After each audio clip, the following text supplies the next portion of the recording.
Bismillahirrahmanirrahim. Assalamualaikum warahmatullahi wabarakatuh. Waalaikumsalam warahmatullahi wabarakatuh. Alhamdulillahilladzi ahyana ba'dama amatana wa ilaihin nusyur. Wassalatu wassalamu ala sayyidina wa habibina wa syafiina maulana Muhammadin wa ala alihi wa ashabihi wa ala man ittaba'an nur allazi unsila ma'ahu ila yaumin nusyur, amma ba'du. Bapak Ibu hadirin sekalian, jamaah subuh yang semoga dirahmati, dimuliakan oleh Allah Subhanahu wa taala. Alhamdulillah, segala puji tentunya hanyalah miliknya Allah Subhanahu wa taala semata-mata. Hanya kepadanya kita semua beribadah dan hanya kepadanya kita semua beristi'anah, meminta pertolongan. Salawat dan salam penghormatan semoga senantiasa Allah curahkan kepada kekasih kita Rasulullah Muhammad sallallahu alaihi wasallam. Begitu pula kepada keluarga beliau, para sahabat dan pengikutnya yang senantiasa istiqamah menghidupkan sunnah Nabi sallallahu alaihi wasallam. Jamaah subuh yang semoga dirahmati, dimuliakan oleh Allah Subhanahu wa taala. Di dalam sebuah hadis yang diriwayatkan oleh Imam At-Tirmizi dalam kitab Sunannya, disebutkan bahwasanya Rasulullah sallallahu alaihi wasallam pernah bersabda, "Man shallal ghadata fi jama'atin summa qa'ada yadhkurullaha hatta tatlu asy-syams thumma shalla raka'ataini kanat lahu ka'ajri hajjatin wa umratin tamma rawahu Tirmizi." Yang artinya, barang siapa yang melaksanakan salat subuh secara berjamaah, setelah itu dia duduk untuk berzikir sampai matahari terbit, kemudian dia salat 2 rakaat, maka ia mendapatkan pahala seperti orang yang haji dan umrah. Pahalanya sempurna. Hadis riwayat At-Tirmizi. Jadi di dalam hadis tadi Rasulullah sallallahu alaihi wasallam menjelaskan bahwa ada 3 amalan yang apabila dilakukan secara akumulatif, maka yang melakukan itu akan memperoleh pahala seperti pahala orang yang melaksanakan ibadah haji dan umrah. Dan Nabi menegaskan pahalanya sempurna. Ketiga amalan tersebut, yang pertama yaitu salat subuh secara berjamaah. Kemudian yang kedua, setelah salat subuh duduk berzikir sampai matahari terbit. Kemudian yang berikutnya melaksanakan salat sunnah 2 rakaat, yang oleh para ulama kita diistilahkan dengan salat sunnah isyraq. Inilah 3 amalan yang jika dilakukan secara akumulatif, pahalanya seperti orang yang haji dan umrah. Nah, yang pertama yaitu melaksanakan salat subuh secara berjamaah. Tidak diragukan lagi bahwa salat subuh adalah satu dari 5 salat wajib yang sangat ditegaskan di dalam agama kita untuk dilaksanakan secara berjamaah. Di dalam Al-Quran Allah Subhanahu wa ta'ala berfirman, "Aqimis salata lidulukis syamsi ila ghasaqil laili wa qur'anal fajr inna qur'anal fajri kana mashhuda." Dirikanlah salat setelah tergelincirnya matahari sampai dengan pertengahan malam, wa qur'anal fajr, dan laksanakan juga salat subuh. Inna qur'anal fajri kana mashhuda, sesungguhnya salat subuh itu dihadiri oleh para malaikat. Di dalam ayat tadi Allah Subhanahu wa taala mengistilahkan salat subuh dengan nama Qur'anal Fajar. Quran maknanya adalah bacaan yang sempurna. Mengapa salat subuh dinamakan dengan Quran, bacaan yang sempurna? Karena salat subuhlah yang pada semua rakaatnya bacaan Fatihahnya dibaca dengan jahar, dibaca dengan keras. Beda misalnya dengan 4 salat wajib yang lain, tidak pada semua rakaatnya surah Al-Fatihah dibaca dengan dijaharkan. Kalau salat zuhur dan salat asar pada semua rakaatnya dibaca dengan sir, dibaca dengan perlahan. Kemudian pada salat maghrib dan salat isya hanya pada 2 rakaat awal surah Al-Fatihahnya dibaca dengan jahar. Tapi pada salat subuh di kedua rakaatnya surah Al-Fatihah dibaca dengan dijaharkan, sehingga bacaannya itu sempurna, maka dinamakanlah dengan Quran al-Fajr, bacaan yang sempurna di waktu subuh. Kemudian disebutkan dalam ayat tadi bahwa salat subuh itu dihadiri oleh para malaikat. Apakah 4 salat yang lain tidak dihadiri oleh para malaikat? Dihadiri juga, cuma bedanya kalau pada salat subuh jumlah malaikat yang hadir itu lebih banyak daripada yang hadir pada salat maghrib, isya, zuhur dan asar. Mengapa demikian?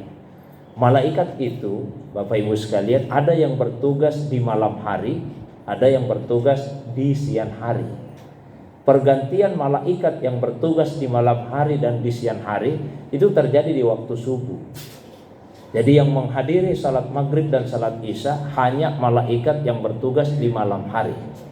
Yang menghadiri salat zuhur dan salat asar hanya malaikat yang bertugas di siang hari. Tapi pada salat subuh, baik itu malaikat yang bertugas di siang hari ataupun malaikat yang bertugas di malam hari, semua hadir terlebih dahulu sebelum kemudian terjadi pergantian tugas di antara 2 kelompok malaikat tersebut. Maka secara spesifik disebutlah di dalam ayat tadi, salat subuh itu mashuda, dihadiri oleh para malaikat. Salat subuh termasuk salat yang sangat berat dilakukan oleh orang-orang yang munafik, termasuk salat isya. Kenapa demikian? Di masa Nabi SAW kan tidak seterang sekarang kondisinya, sehingga mereka yang hadir pada salat isya dan salat subuh itu tidak kelihatan. Beda misalnya yang hadir di salat zuhur, di salat asar, dan begitu juga di salat maghrib masih terlihat. Maka orang-orang yang munafik itu berusaha untuk tetap hadir ya, di masjid melaksanakan ketiga salat itu karena masih kelihatan. Tapi kalau salat subuh dan salat isya sudah tidak kelihatan lagi siapa yang datang, siapa yang tidak. Maka orang-orang munafik merasa berat untuk melaksanakan kedua salat itu. Nah, maka laksanakanlah salat subuh ini, dijaga dengan sebaik-baiknya. Bagi kita yang laki-laki tentu dianjurkan untuk melaksanakannya secara berjamaah di masjid.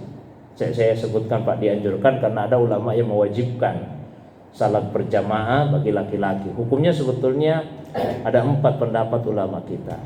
Ya, ada ulama yang mengatakan bahwa berjamaah untuk salat wajib bagi laki-laki dewasa itu adalah syarat sahnya salat. Ada yang mengatakan hukumnya fardu ain, ada yang berpendapat fardu kifayah, ada juga yang menyatakan sunnah muakkadah. Saya sampaikan yang paling ringan saja, dianjurkan, ditegaskan, anjuran yang sifatnya tegas. Kalau yang mengatakan syarat sah, berarti kalau tidak berjamaah salatnya wajib diulangi karena tidak sah. Yang berpendapat fardu ain berarti berdosa kalau tidak berjamaah, meskipun tetap dinilai sah. Yang menyatakan fardu kifayah berarti wajib ada sekelompok kaum muslimin yang melaksanakannya secara berjamaah. Kalau sudah ada sebagian yang berjamaah, maka yang tidak menghadiri jamaah sudah gugur dari kewajiban tersebut, meskipun tetap wajib untuk melaksanakannya di rumah. Nah, yang paling ringan itu mengatakan sunnah muakkadah, sangat dianjurkan. Ibu-ibu ya, sama juga dianjurkan berjamaah, tapi lebih disukai kalau berjamaah di rumah dibandingkan di masjid. Meskipun demikian tidak ada larangan sama sekali untuk melaksanakannya secara berjamaah di masjid, asalkan satu diizinkan suami, yang kedua tidak menimbulkan fitnah, dan yang ketiga tidak mengabaikan tugas dan tanggung jawab di rumah. Bahkan apabila ibu-ibu kalau salat di rumah sendirian, di masjid berjamaah, lebih baik ibu melaksanakannya di masjid saja supaya mendapatkan pahala jamaah.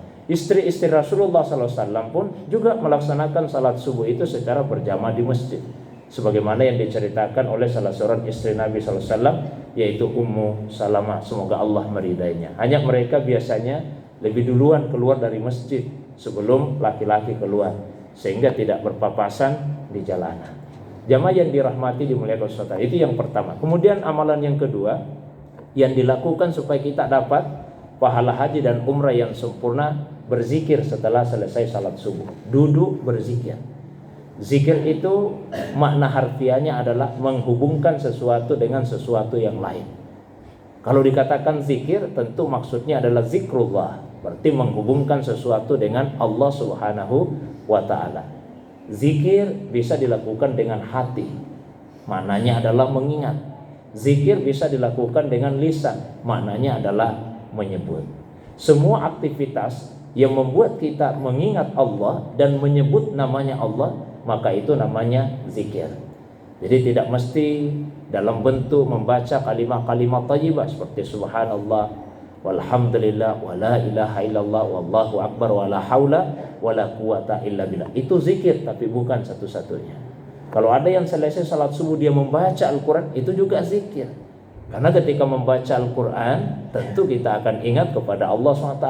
Karena Al-Quran adalah kalamnya Allah Subhanahu wa ta'ala. Dan kita akan banyak menyebut nama Allah Subhanahu wa ta'ala ketika membaca Al-Quran. Bahkan ketika misalnya diisi pengajian, diisi ceramah seperti saat ini juga bagian dari zikir.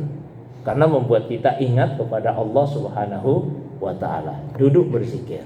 Tidak keluar dari masjid kecuali ada uzur yang tidak bisa untuk ditangguhkan. Seperti misalnya ingin buang hajat, boleh kita keluar, setelah itu masuk kembali. Nah, lalu yang ketiga yaitu melaksanakan salat 2 rakaat. Salat ini kemudian oleh para ulama dinamakan dengan salat sunnah isyraq. Memang Nabi tidak menyebut namanya. Sebagian besar salat-salat sunnah itu Nabi tidak berikan nama. Para ulama yang memberikan nama dengan beberapa pertimbangan. Di antaranya satu dengan melihat alasan salat itu dikerjakan. Seperti misalnya salat sunnah tahiyatul masjid, Nabi tidak pernah memberi nama. Ya, Nabi hanya menyampaikan idza jaa ahadukum al masjid, apabila ada salah seorang di antara kalian yang mendatangi masjid. Di riwayat yang lain disebutkan idza dakhala ahadukum al masjid, apabila ada salah seorang di antara kalian yang masuk masjid, fala yajlis hatta yusalli rakaatain. Janganlah ia langsung duduk sebelum salat 2 rakaat. Bahasa Nabi seperti itu.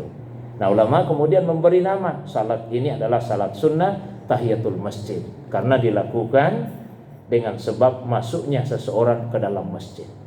Ada juga pemberian nama yang melihat sifat pada salat tersebut, seperti misalnya salat tasbih. Nabi SAW mengajarkan kepada pamannya Abbas radhiyallahu anhu, wahai paman, maukah engkau saya berikan sesuatu, saya hadiahi sesuatu, saya ajarkan sesuatu, satu amalan maksudnya, yang apabila engkau lakukan maka Allah akan mengampuni 10 jenis dosamu. Dosa yang lalu, dosa yang akan datang, dosa yang dilakukan sekaligus, dosa yang dilakukan bertahap, ya, dosa yang kecil, dosa yang besar, dosa yang dilakukan secara sengaja, dosa yang dilakukan dengan kelalaian, dosa yang diperlihatkan terang-terangan, dan dosa yang disembunyikan. Lalu Nabi kemudian mengajarkan untuk salat 4 rakaat. Di setiap rakaat membaca sebanyak 75 kali subhanallah, walhamdulillah, wala ilaha illallah, wallahu akbar. Sehingga karena salat ini banyak bacaan tasbihnya, ulama kemudian memberi nama, namanya salat sunnah tasbih. Nah, ada juga pemberian nama melihat waktu pelaksanaannya, seperti salat sunnah isyraq. Karena isyraq itu artinya terbitnya matahari. Nah, ini salat dilaksanakan setelah matahari terbit. Kemudian beberapa saat setelahnya, kemudian salat tersebut dilaksanakan. Maka ulama kemudian menamai salat sunnah isyraq. Ya, salat sunnah kira-kira 1 jam 15 menit dari masuknya waktu subuh. Kemudian kita sudah bisa melaksanakan salat sunnah isyraq tersebut.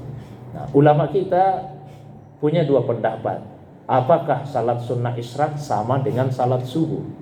Sebagian besar ulama berpendapat sama saja antara salat sunnah isyraq dengan salat sunnah duha maksud saya. Ya, sebagian ulama berpendapat sama, salat sunnah isyraq dengan salat sunnah duha. Beberapa ulama seperti Imam Al-Ghazali, kemudian Imam As-Suyuti, Syekh Ali Muttaqi Al-Hindi berpendapat lain antara salat sunnah isyraq dengan salat sunnah duha. Ya, kalau salat sunnah isyraq dilaksanakan ketika matahari naik seukuran 1 tombak. Sementara kalau salat sunnah 2 dilaksanakan setelah matahari naik seukuran 2 tombak. Kemudian juga berbeda waktunya. Kalau isyraq dilakukan di awal waktu. Sementara salat duha memanjang waktunya sampai sebelum masuknya waktu zuhur. Bahkan yang paling utama waktu salat duha itu di dalam hadis disebutkan salatul awwabina hina tarmadul fisal. Salatnya orang yang sungguh-sungguh mau kembali kepada Allah, yaitu ketika anak unta sudah mulai menggeliat karena merasa kepanasan. Jadi sudah terasa teriknya ya sinar matahari kira-kira jam 9, jam 10. Itu waktu yang utama untuk melaksanakan salat duha. Tapi kalau salat sunnah isyraq ini di awal waktu. Kemudian perbedaannya yang lain, untuk mendapatkan keutamaan seperti yang disebutkan dalam hadis tadi, ada 2 amalan yang mendahului.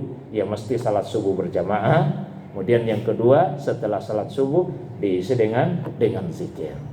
Nah, tidak ada bacaan yang disebutkan oleh Nabi SAW secara spesifik pada 2 rakaat salat sunnah isyraq tersebut. Tapi sebagian ulama menganjurkan di rakaat yang pertama setelah selesai membaca surah Al-Fatihah untuk membaca surah Ad-Duha, Wad-Duha wal-laili idza saja. Kemudian pada rakaat yang kedua setelah selesai membaca surah Al-Fatihah untuk membaca surah Al-Insyirah, Alam nasrah laka sadrak. Itu bacaannya Bapak Ibu sekalian. Rakaat pertama Wad-Duha dan rakaat yang kedua Alam nasrah laka sadrak. Nah, jika kita mampu menjaga ketiga amalan ini, dan hemat saya di bulan Ramadan ini adalah momentum yang sangat tepat untuk melakukan itu. Karena di bulan Ramadan banyak di antara kita kaum muslimin yang datang ke masjid untuk salat subuh berjamaah, dan biasanya ada ceramah setelah salat subuh. Ya, sehingga kita bisa sekaligus memanfaatkan untuk zikir sampai matahari terbit. Setelah itu laksanakanlah salat 2 rakaat. Pahalanya luar biasa. Seperti orang yang haji dan umrah. Apalagi sekarang ini susah ya, kita harus menunggu dalam waktu yang lama untuk bisa menunaikan ibadah haji. Kalau umrah relatif masih mudah dan membutuhkan biaya yang banyak. Tapi kalau untuk memperoleh pahala seperti haji dan umrah, tidak ada biayanya. Cukup datang ke masjid salat berjamaah, setelah itu zikir, lalu kemudian laksanakanlah salat sunnah isyraq 2 rakaat. Cuma Bapak Ibu sekalian, ini kan faktor keyakinan. Dan jelas sekali Nabi sebutkan pahalanya seperti orang yang haji dan umrah. Tapi apakah kita meyakini apa yang disampaikan oleh Nabi SAW tersebut?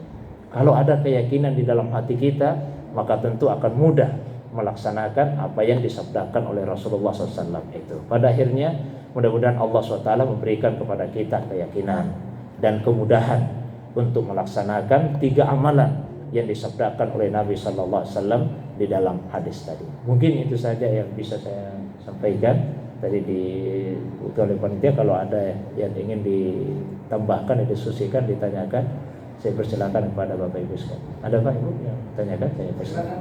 Bapak Ibu mau bertanya. Ini sekedar mengisi saja. Silakan. Bismillahirrahmanirrahim. Assalamualaikum warahmatullahi wabarakatuh. Assalamualaikum. Tapi Ustaz, ada di antara kita ataupun jamaah dan keluarga itu merasa lebih nyaman, lebih khusyuk katanya kalau dia salat sendiri di rumah. Sementara kalau salat berjamaah katakan saja di masjid, mungkin lebih banyak gangguannya dia, sehingga dia tidak bisa secara khusyuk. Bagaimana dengan hal seperti ini? Ini yang pertama Ustaz. Sekalian saja Ustaz ya. Kemudian yang kedua, kita ketahui bahwa menjawab azan itu mungkin adalah wajib. Ya. Tapi kadang kita berada di suatu tempat yang menurut kita itu tidak mungkin untuk itu. Misalnya ketika kita berada di kamar mandi, ya, ataupun sedang beraktivitas di kamar mandi katakan seperti itu. Apakah itu masih memungkinkan kita untuk menjawab azan? Itu barangkali baik. Makasih. Yang pertama, perasaan nyaman, merasa lebih khusyuk ketika salat sendiri di rumah. Saya uraikan Bapak Ibu sekalian. Salat sunnah dulu ya. Kalau salat sunnah, salat sunnah itu memang ada yang sedari awal disyaratkan berjamaah, kan begitu. Salat sunnah Idul Fitri, salat sunnah Idul Adha ya sedari awal syaratnya berjamaah. Ya, ada salat sunnah yang boleh sendirian, tapi lebih baik berjamaah. Sendirian sih boleh, tapi lebih utama dilaksanakan berjamaah. Contoh, salat sunnah gerhana. Salat sunnah gerhana itu boleh sendirian, tapi lebih utama berjamaah. Baik itu gerhana bulan maupun gerhana matahari. Salat sunnah tarawih. Salat sunnah tarawih itu lebih baik berjamaah, meskipun boleh sendirian. Ya. Jadi jangan kita merasa, lebih nyaman saya di rumah ini tarawih sendiri. Lebih baik berjamaah, itu salat tarawih. Termasuk juga salat witir setelah tarawih. Salat witir setelah tarawih itu juga lebih baik berjamaah, meskipun boleh sendirian. Maka jika kita datang ke masjid untuk salat tarawih, kemudian imam melanjutkan dengan salat witir, paling baik kalau kita tetap ikuti imam, ikut salat witir sampai selesai. Apalagi Nabi menjanjikan, innahu man qama ma'al imam hatta yansarif kutiba lahu qiyamul lailah. Siapa yang salat bersama dengan imam sampai selesai, dicatat baginya pahala seperti orang yang salat satu malam penuh. Jadi untuk salat-salat yang masuk kategori ini, kerjakanlah berjamaah. Yang kita merasa nyaman saya di rumah sendirian, kemudian kita memilih lebih baik kita berjamaah. Memang ada salat sunnah yang lebih baik untuk sendirian, meskipun boleh berjamaah. Pada prinsipnya Bapak Ibu sekalian, semua salat sunnah itu boleh jamaah. Semua salat sunnah boleh berjamaah. Cuma ada yang lebih baik sendirian. Tahiyatul masjid itu boleh berjamaah. Seandainya ada beberapa orang bersama masuk masjid, ayo kita jamaah tahiyatul masjid. Boleh Pak, tapi lebih baik sendirian. Salat sunnah rawatib boleh kita kerjakan berjamaah, tapi lebih baik dilaksanakan secara sendirian. Nah, kalau untuk salat sunnah rawatib itu lebih disukai memang di rumah kalau rawatib. Ya, jadi ini tentang salat sunnah. Beda kalau salat wajib yang dimaksud tadi. Kalau untuk salat wajib, Pak, saya sudah sampaikan hukumnya. Ada ulama yang berpendapat bagi kita yang laki-laki dewasa itu syarat sahnya salah. Apa maksudnya syarat sah? Saya kasih perbandingan. Suci dari najis, hadas kecil dan hadas besar itu syarat sah salat. Kalau ada yang salat dalam keadaan bernajis pakaiannya atau berhadas tubuhnya, salatnya tidak sah. Konsekuensinya wajib diulangi. Menghadap ke kiblat itu syarat sah salat. Kalau ada yang salat membelakangi kiblat, salatnya tidak sah. Konsekuensinya apa? Wajib dia ulangi. Menutupi aurat itu syarat sahnya salat. Kalau ada yang salat tersingkap auratnya dengan sengaja dan dia biarkan, salatnya tidak sah, wajib dia ulangi.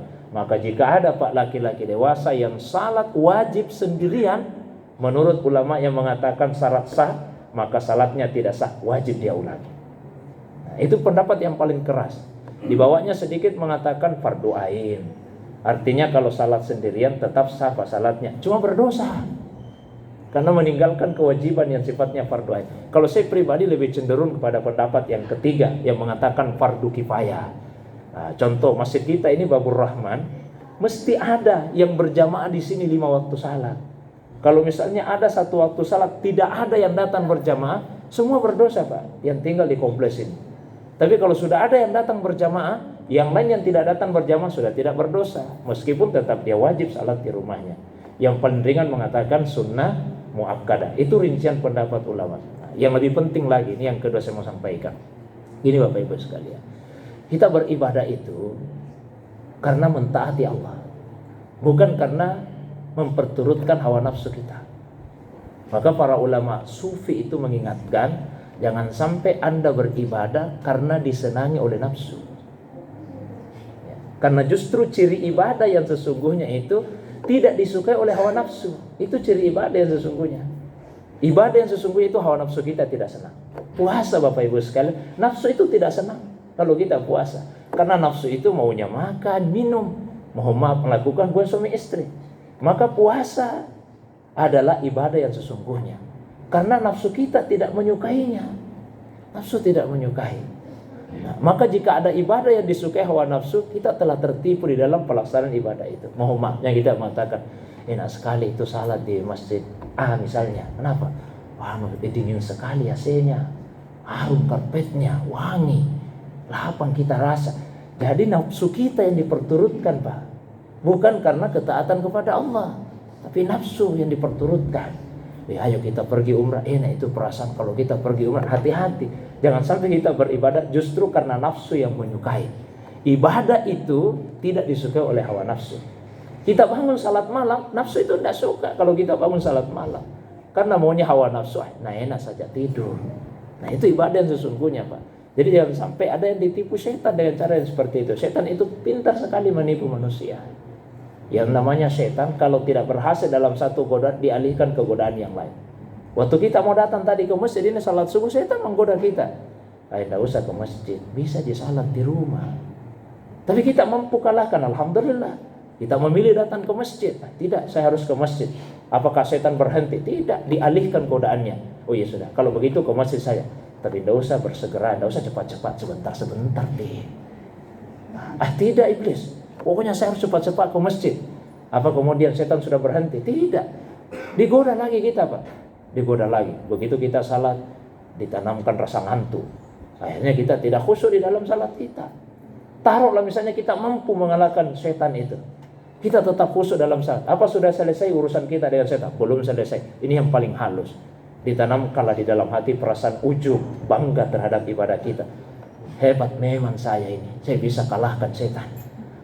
Padahal tanpa kita sadari, justru ketika muncul perasaan seperti itu, kita yang telah dikalahkan oleh setan. Jadi jangan sampai kita merasa lebih nyaman di rumah sendirian salat. Padahal setan yang memperdaya kita. Jadi itu yang saya ingin sampaikan. Ibadahlah karena mentaati Allah, bukan karena mengikuti apa yang disenangi oleh hawa nafsu kita. Itu yang pertama. Apa tadi yang kedua saya dulu? Azan, baik. Nabi SAW menjelaskan dalam hadis, kalau ada seorang muslim yang mengucapkan seperti yang diucapkan oleh muazzin. Maksudnya ketika muazzin mengucapkan Allahu Akbar, dia juga ucapkan Allahu Akbar. Kecuali pada saat muazzin mengucapkan hayya 'alas shalah dan hayya 'alal falah, ya maka dia mengucapkan masya Allah atau kalimat yang lain. Yang dimaksud di sini Pak yang kita ucapkan itu adalah azan yang akan kita datangi. Jadi tidak semua azan juga kemudian kita dituntut untuk menjawab yang akan kita datangi. Karena kalau semua azan kita akan jawab, ini masih berdekat-dekatan sekarang, suaranya kedengaran semua di rumah. Yang akan kita datangi. Makanya kalau ada azan di televisi, kita tidak dituntut untuk mengucapkan seperti itu. Kan kita tidak akan datangi juga itu azan di televisi. Kita di atas kendaraan Pak, tidak akan singgah juga ada kedengaran azan. Kita tidak dituntut. Tapi kalau azan di Masjid Babur Rahman, kita mau datang ke sini, itu kita dituntut untuk mengucapkan seperti apa yang diucapkan itu. Bagaimana kalau misalnya kita berada dalam toilet? Pada saat di dalam toilet dilarang untuk mengucapkan kalimat-kalimat yang terpuji. Meskipun ulama dua pendapat. Larangan apa itu? Karena larangan dalam agama itu dua macam. Ada larangan haram, ada larangan makruh. Ada yang berpendapat larangannya larangan haram, ada yang berpendapat larangannya larangan makruh. Nanti konsekuensi hukumnya akan beda. Kalau larangan haram ya tidak boleh dilakukan sama sekali. Ya. Kalau larangan makruh dia bisa dilakukan kalau ada hajatnya. Itulah sebabnya ketika kan misalnya kita berwudu Pak ya dalam kamar mandi, ini ada bacaan-bacaan yang disunahkan untuk diucapkan dengan lisan kita. Allahumma barik li fi rizki misalnya. Ya, dan seterusnya. Ini bagaimana diucapkan atau tidak? Bagi ulama yang berpendapat bahwa itu larangan makruh tetap boleh kita ucapkan. Tapi bagi ulama yang mengatakan itu larangan haram maka tidak diucapkan dengan lisan, cukup di dalam hati. Seperti itu pula lah ketika mendengar suara azan. Kehati-hatian kita jawab di dalam hati saja. Tidak usah diucapkan dengan lisan. Termasuk menjawab salam. Nah, kita sementara di dalam WC kamar mandi tiba-tiba ada tamu, assalamualaikum, waalaikumsalam. Nah, kita di dalam WC dilarang untuk mengucapkan kalimat-kalimat yang terpuji seperti itu. Mungkin itu. Wallahu a'lam. Bisa. Masih ada? Silakan. Ya. Waalaikumsalam warahmatullahi wabarakatuh. Bagaimana hukumnya puasa tanpa melakukan salat? Puasa tanpa melakukan salat? Iya, baik. Apa itu puasa? Puasa itu adalah al-imsak